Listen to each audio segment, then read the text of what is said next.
திருச்சிற்றம்பலம். திருமூலரையா திருவடிகள் போற்றி போற்றி, குருவடியும் திருவடியும் வணங்கிந்த பதிவை ஆரம்பிக்கலாம் அன்பர்களே.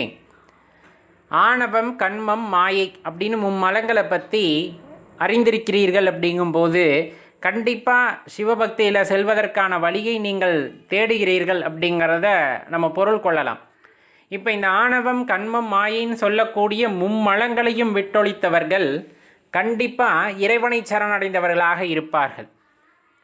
அந்த மும்மலங்களை பற்றி அறிந்து அதிலிருந்து கொஞ்சம் கொஞ்சமாக விடுபட்டு பற்று பாசம் இல்லாமல் அதை மும்மலங்களையும் ஒழித்து விட்டோம் அப்படின்னா இறைவனை சரணடைந்து விட்டோம் அப்படின்ட்டு அர்த்தம். அப்படி இறைவனை சரணடைந்து விட்டால் அவர்கள் யாருக்கும் பயம் கொள்வதில்லை.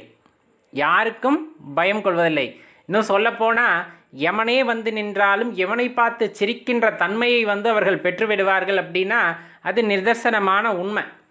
அது அவ்வளவு சாதாரணமாக அந்த தன்மையானது நமக்கு வாய்க்க பெற்று வருமா அப்படின்னா கடினம்தான்.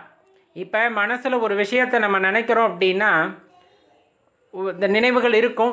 கொஞ்ச நாளைக்கு நினச்சிக்கிட்டு இருப்போம், அப்புறம் மறந்துடுவோம். வேறு ஏதாச்சும் ஒரு பொருளை பார்க்கும்போது அது திருப்பி ஞாபகப்படுத்திவிடும். இது இயல்பாகவே இருக்கக்கூடிய ஒரு விஷயம். ஆனால் எம்பெருமான் சிவபெருமானை நம்ம வழிபட ஆரம்பிக்கின்றோம் அப்படிங்கும்போது எந்த நேரமுமே அவரோட நினைவாகவே நாம் இருக்கின்றோம். அப்படிங்கும்போது எப்போவுமே சிவமந்திரத்தை தான் சொல்கிறோம், எப்போவுமே நம்ம சிவத்தை தான் நினச்சிக்கிட்டு இருக்கோம். அப்படிங்கும்போது கண்டிப்பாக அந்த நினைவானது நம் மனதை விட்டு அகலாது. சாதாரணமாக ஒரு பொருளை பார்க்கும்போது ஏற்படுகின்ற பதிவு கொஞ்ச நாள் நம்ம காணாமல் போயிடும், திருப்பி அதை பார்க்கும்போது வரும். ஆனால் இந்த சிவமந்திரத்தை சொல்லும்போதோ சிவனை பற்றி நினைக்க ஆரம்பிச்சிட்டிங்கனாலோ அந்த பக்தியானது எப்பொழுதுமே அந்த மனதை விட்டு அகலுவது இல்லை அப்படிங்கிறத தெரிஞ்சுக்கணும். எந்நேரமும் சதா சிவமந்திரத்தை சொல்லிக்கொண்டு அவரை நினைத்து கொண்டிருந்தால் அந்த மனமே இறைவன் வசிக்கின்ற வசிப்பிடமாகின்றது. மனமது செம்மையானால் மந்திரம் செபிக்க வேண்டாம் அப்படின்னு சொல்கிறாங்க இல்லையா? அந்த மாதிரி எந்த நேரமும் உங்களுக்கு சிவனை பற்றி ஞாபகமே இருக்குது, சிவனை பற்றியே பேசி கொண்டிருக்கின்றோம், சிவமந்திரங்களையே உச்சரித்து கொண்டிருக்கின்றோம். அப்படிங்கும்போது அது பெரிய விஷயங்க ஐயா. அந்த மனமானது சுத்தமாகிறது, இறைவன் வசிப்பதற்கு ஏற்ற வசிப்பிடமாகிறது. அப்போ இறைவன் உங்கள் உள்ளத்தில் குடிகொண்டு விட்டார். அப்படிங்கும்போது கண்டிப்பாக நீங்கள் அந்த சிவரூபமாகவே இருப்பீங்க. எப்போவுமே அந்த பந்த பாசம் பற்றுக்களை எல்லாம் அழித்து இந்த ஆணவம், கண்மம், மாயை அப்படிங்கிற மும்மலங்களையும் ஒழித்து இறைவனோட அந்த நிஷ்டையிலேயே அவரோட நினைவு நிலையே நம்ம அப்படியே காலத்தை கழித்து கொண்டிருப்போம். அதுவெல்லாம் அரும் பெரும் கருணை, இறைவனால் வழங்கப்பட்ட பெரிய வரம். எல்லாமே பேசிடலாம், இந்த ஆணவம், கண்மம், மாயையிலிருந்து வெளிவந்து விடலாம், முயற்சி செய்யுங்கள்னு. ஆனால் அதற்கு அவரோட அருள் இல்லாமல், அவரோட கருணை பார்வை இல்லாமல் மாயை பற்றி உணர்ந்து கொள்ளவும் முடியாது. அந்த ஆணவம் அப்படிங்கிற விஷயத்திலிருந்து நம்மால் வெளியே வரவும் முடியறதில்லை. ஆனால் முயற்சி செய்து இறைவனை பற்றியே சதா நினைத்து கொண்டிருக்கும் பொழுது இந்த மும்மலங்களையும் ஒழிப்பதற்கு வழி என்னன்னு கேட்டால் இறைவனோட மந்திரம் மட்டும்தான் உங்களுக்கு வழி, இறைவனோட சிந்தனை மட்டும்தான் உங்களுக்கு வழி. ஏன் அப்படின்னா எப்போவுமே இறைவனை பற்றியே நினைத்து கொண்டிருக்கின்றோம் என்றால் அந்த கர்மா அப்படிங்கிற விஷயம் சரிங்களா, நீங்கள் வினை பயன் காரணமாக தான் அடுத்தடுத்த பிறவியானது வருகிறது. இப்போ இந்த கர்மத்தை ஒழித்து விடுவதற்கு நாம் இறைவனை பற்றியே சிந்தையில் இருக்கின்றோம்னா அவரவே நான் நினச்சிக்கிட்டு இருக்கேன், அவராகவே நான் ஆகின்றேன். அப்படிங்கும் போது அந்த பிறவி சுழற்சியிலிருந்து நாம் விடுபடுவதற்கான வாய்ப்பானது அங்கே ஏற்படுகிறது. அப்படிங்கிற விஷயத்தை நம்ம தெளிவாக உணர்ந்துக்கும் பொழுது அந்த சிவபெருமானோட கருணையை, அந்த சிவபெருமானோட அந்த ஆற்றல் நம்ம உணர்ந்துக்கும் பொழுது கண்டிப்பாக இந்த பிறவி சுழற்சியிலிருந்து நம்மால் விடுபட்டு வர முடியும் அப்படிங்கிறத தெரிஞ்சுக்கணும். இதுக்கெல்லாம் ஒரே ஒரு வழி, நம்ம ஏற்கனவே சொன்னது தான், திரும்ப திரும்ப சொல்கிறது தான், சிவமந்திரத்தை மட்டும் மனதில் ஜபித்து கொண்டிருங்கள், சிவனை மட்டுமே மனதார வழிபட்டு கொண்டிருங்கள், எந்நேரமும் சிவனை பற்றியே நினைத்து கொண்டிருங்கள். நல்லவர்கள் அருகில் வருவார்கள், சிவனடியார்கள் உங்களை நெருங்கி வருவார்கள். சிவத்தை பற்றிய பெரும் பெரும் அந்த விஷயங்களை எல்லாம் நமக்கு அறியச் செய்வார் இறைவன். மற்ற எந்த விஷயமும் நம்ம காதுக்கு வராது, மற்ற எந்த விஷயமும் இந்த மனசுக்குள்ளே போகாது. தீய எண்ணங்களுக்கான வழியே இல்லாமல் போகும், நல்லெண்ணங்கள் மனதில் உதித்து கொண்டே இருக்கும். எப்பொழுதுமே சிவனை பற்றிய நினைவு, சிவனை பற்றிய சிந்தனையிலே இருப்பதன் மூலமாக உங்கள் உள்ளத்துள் அந்த ஈஸ்வரனாகப்பட்டவர், சர்வேஸ்வரனாகப்பட்டவர் குடிக்கொள்கின்றார். அவர் குடிக்கொள்ளும் பொழுது உங்கள் உடலே கோவிலாகிறது. அப்படிங்கிறத தெளிவாக தெரிந்து கொண்டோம் அப்படின்னா அதை விட வேறு எதுவும் பெரிய சிறப்பு நமக்கு தேவை இருக்காது அப்படிங்கிறத நம்மால் அறிந்து கொள்ள முடியும். அன்பர்களே, வாழ்கின்ற போதே இந்த உடலை கோவிலாக்கி கோவிலுக்குள் சர்வேஸ்வரனை குடியேற்றி அந்த ஜோதி ரூபமாக தரிசித்து அவரின் அருளை பெறுவதே இந்த வாழ்வின் நோக்கம் அப்படிங்கிறத தெரிஞ்சுக்கிட்டோன்னா அதை விடைய பெரிய பாக்கியம் இந்த உலகத்தில் வேறு ஏதும் இருப்பது இல்லை. அந்த மாதொரு பாகன் உங்களுள் இருந்து உங்களை வழிநடத்தி சென்று எல்லாமல்ல அந்த சர்வேஸ்வரனின் அந்த அருளை பெற்று நீங்கள் நீடொழி வாழ வேண்டும். உங்களுக்குள்ள பக்தி வந்தது அப்படின்னா எப்படி வந்திருக்கும் அப்படின்னு யோசிச்சு பதில் சொல்லுங்கள்.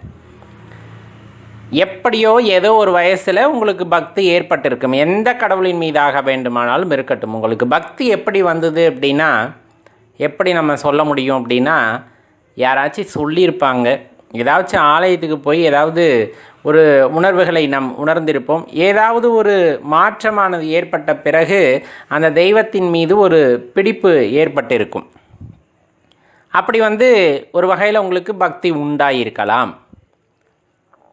இப்போ ஒருத்தர் சொல்வதனால், இப்போ குரு உபதேசமே கொடுத்தாலுமே கூட, இல்லை குரு அல்லாமல் நீங்கள் நிறைய பேரோட சத்சங்கத்தை கேட்குறீங்க, இல்லை நிறைய விஷயத்தை கேட்டு உங்களுக்குள் பக்தி உண்டாவது போல் நீங்கள் உணர்கிறீர்கள் அப்படின்னா அது மிகவும் ஆழமானதா, அந்த பக்தியானது நிலையாக இருக்குமா அப்படிங்கிற அந்த கேள்வியை கேட்டுக்கொள்ளுங்கள். அப்படி கேட்டோம் அப்படின்னா பதில் நீங்கள் தான் சொல்லணும். அது ஆழமானதா, அவ்வளவு பிடித்தமாக இருக்க முடியுதா அப்படிங்கிறத. இயல்பாகவே ஒரு விஷயம், பிறர் சொல்ல நான் கேட்கின்றேன், பிறர் சொல்வதை நான் கேட்கின்றேன், அதன் வகையில் நான் இந்த தெய்வத்தின் மீது பக்தி செலுத்துகிறேன் அப்படின்னு ஒருத்தர் சொல்கிறாரு அப்படிங்கும்போது, அவருக்கு சொன்னவர் இருக்கார் இல்லையா. இப்போ நான் ஒருத்தட்ட கேட்டிருக்கேன், கேட்டதன் மூலமாக சில அதிசயங்களை பார்த்து நான் ஒரு தெய்வத்தை விடாப்பிடிவாதமாக பிடித்து கொண்டிருக்கின்றேன் அப்படிங்கும்போது, நான் கேட்டவரோட உயர்ந்த நிலையில் இருக்கக்கூடியவர், இன்னும் ஆன்மீகத்தில் ஒரு தெளிவு பெற்றவராக என் கண்ணுக்கு தெரிபவர், இந்த கடவுளை வேண்டாம், மாறாக நீ இந்த கடவுளை தொழு அப்படின்னு சொல்கிறாரு அப்படிங்கும்போது என் மனது அங்கே போகுமா போகாதா? போகுமா போகாதான்னு நீங்கள் தான் யோசித்து பார்த்துக்கணும். அப்போ பிறர் சொல்வதினால் ஒரு இறைவன் மீது நமக்கு உண்மையான பக்தி உண்டாகி விடுமா அப்படின்னா, பிறர் சொல்வதை மட்டுமே கேட்டுக்கொண்டிருந்தால் எந்த தெய்வத்தின் மீதும் நிலையான பக்தியானது உண்டாகாது. இது அப்பட்டமாகவே நம்ம சொல்லலாம். என்னடா இப்படி சொல்கிறோன்னு நினைக்க வேண்டாம். இதையெல்லாம் தாண்டி இப்போ சிவபெருமான் மீது அன்பு வைத்திருக்கின்றோம், சிவபெருமான் மீது பக்தி செலுத்துகிறோம் அப்படிங்கும் போது பிறர் சொல்லி உங்களுக்குள் அந்த சிவபெருமானின் மீது பக்தி வந்ததா? அவரை நீங்கள் அப்பாவாக ஏற்றுக்கொண்டீர்களா, தந்தையாக ஏற்றுக்கொண்டீர்களா அப்படிங்கிற அந்த கேள்வியை நீங்கள் கேட்டு பாருங்களேன். அறிமுகப்படுத்தி வைத்திருப்பார்கள். என்னவென்றே தெரியாத அந்த சூழ்நிலையில், சிவபக்தினா என்னன்னே தெரியாது அப்படிங்கிற சூழ்நிலையில் யாரோ ஒருத்தர் அந்த சிவபக்தியை பற்றி உங்களுக்கு எடுத்து கூறியிருப்பார்கள். அல்லது ஏதோ ஒரு தருணத்தில் உங்களுக்கு அதை பற்றின தெளிவை உண்டாக்கி இருப்பார்கள். அதே போல் நிறைய பேர் அவங்க தெய்வத்தை பற்றி சொல்லியிருப்பாங்க.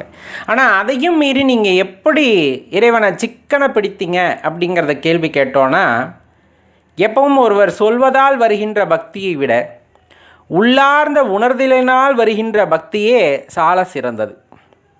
இப்போ இறைவன் அப்படிங்கிற கோட்பாடு அப்படிங்கிறது உலகளாவியது. அது எல்லாத்துக்கும் ஒவ்வொரு மாதிரி இருந்தாலும் இறைவன் ஒருவரே அப்படிங்கிற கோட்பாடு அது அசைக்க முடியாத நியதி. ஒரு பொருள் இருக்கிறது என்றால் உருவாக்கியவர் கண்டிப்பாக இருக்க வேண்டும். அந்த வகையில் இவ்வளோ பெரிய அண்டம், பேரண்டம், பிரபஞ்சமெல்லாம் இருக்கிறது என்றால் யாரோ ஒருவர் தோற்றுவித்தவராக இருக்க வேண்டும். அவரையே நாம் இறைவன் என்கின்றோம், சிவபெருமான் என்று நாம் அழைக்கின்றோம்.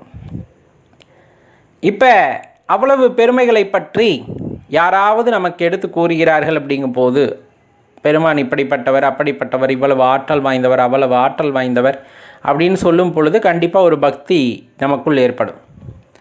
அதே ஒரு 2 நாட்கள் கழித்து இன்னொருவர் இந்த தெய்வமாகப்பட்டவர் இப்படி சக்தி வாய்ந்தவர், அப்படி சக்தி வாய்ந்தவர் அப்படின்னு சொல்ல நம்மளும் கொஞ்சம் கறந்துச்சு வேறு பக்திக்கு போகிறோம் அப்படிங்கும் போது இது நடக்கும் சில இடத்துல. அப்போ அந்த இடத்துல வரக்கூடிய பக்தியானது உண்மையானதா அப்படின்னா இன்னும் நீங்கள் தெளிவு அடையவில்லை அப்படிங்கிறத அர்த்தம். மாறா உங்ககிட்ட யார் என்ன பேசினாலும் என்ன சொன்னாலும் அதில் வாதம் எதுவும் செய்யாமல் நாம் பிடித்த கொள்கையை இருக்க பற்றி கொண்டிருக்கிறோம், இறைவனின் பாதத்தை சிக்கன பிடித்திருக்கிறோம்னா காரணம் ஒன்றே ஒன்று, நம்மளுக்கு அந்த பிறர் சொல்வதினால் வந்த பக்தி அல்ல. பிறர் சொல்வதை மட்டுமே கேட்டு பக்தி செலுத்துபவரும் நீங்கள் அல்ல அப்படிங்கிறத அதன் மூலமாக நீங்கள் தெளிவாக தெரிஞ்சுக்கலாம். சரி, எப்படிப்பட்ட பக்தி அது? ஏன்னா யார் என்ன சொன்னாலும் என் மனம் வந்துட்டு கொஞ்சம் கூட தடுமாறலை, நிலை தடுமாறவே இல்லை. நிறைய பேர் சொல்லி பார்த்தாங்க, இதுதான் உண்மையான தெய்வம், இதுதான் உண்மையான தெய்வம்னு பல பேர் வந்து சொல்லியிருப்பாங்க. ஆனால் இந்த மனமானது தடுமாறவில்லை. காரணம், இறைவனை உள்ளுக்குள் தேடினேன், உள்ளுக்குள் தேடினேன், உளமாற தேடினேன், என் உள்ளத்திலே குடிகொண்டிருக்கின்ற அந்த பரமனை தேடினேன், அதில் பல அனுபவங்களை பெற்றேன், அதில் சில பல நிகழ்ச்சிகளை நான் உணர்ந்தேன். அப்போ அதன் வாயிலாக எனக்கு ஒரு அனுபவம் கிடைத்திருக்கிறது. அப்படிங்கும்போது பிறர் சொல்வதினால் வந்த பக்தியை விட உள்ளார்ந்த தேடுதலில், உள்ளார்ந்த அந்த தேடுதல் விஷயங்களால் கிடைக்கப்பெற்ற அந்த அனுபவங்களின் வாயிலாக கிடைக்கின்ற பக்தியே மேலானதாக இருக்கிறது. இந்த பக்தியை யாராலும் அசைச்சு பார்க்க முடியாது. எப்படி? நமக்குள்ளேயே சில விஷயத்தை உணர்ந்துக்கிட்டோம் அப்படிங்கும்போது அதன் வாயிலாக வருகின்ற பக்தியை யாராலும் அசைத்து பார்க்க முடியாது. அப்போ பக்திங்கிறது எப்படி இருக்கணும் அப்படின்னா, பசுமரத்தில் அறைந்த ஆணி போல. நல்ல மரத்தில் ஆணி அடித்து நீங்கள் பார்த்துருப்பீங்க. அதை தவிர செய்யக்கூடாது, பழமொழிக்காக சொல்லப்படுது. மரத்தெல்லாம் காயப்படுத்தக்கூடாது எப்போவுமே. அப்போ ஒரு பச்சை மரத்தில் ஆணி அடித்தா ரொம்ப கடினம் அதை திருப்பியும் எடுக்கிறது. அந்த மாதிரி பக்தியானது உங்களுக்கு ஒரு அறிமுகம் யாராவது செய்து வைத்தார்கள் அப்படிங்கும் போது, இறைவனை பற்றி எடுத்து கூறுகிறார்கள் அப்படின்னா உங்களுக்கு நன்றியுடையவர்களாக இருக்கணும். ஏன்னா என்னானே தெரியாமல் எதை தின்னா பித்தந்தெளின்ற மாதிரி இறைவனை அடைவதற்கு வழி வேண்டும், ஆனால் காட்டுவதற்கு யார் இருக்கிறார்கள் என்று அலைந்து கொண்டிருந்த சமயத்தில் யாரோ ஒருத்தர் நமக்கு வழிகாட்ட முற்படுகிறார் அப்படிங்கும் போது அதனை பின்பற்றலாம்.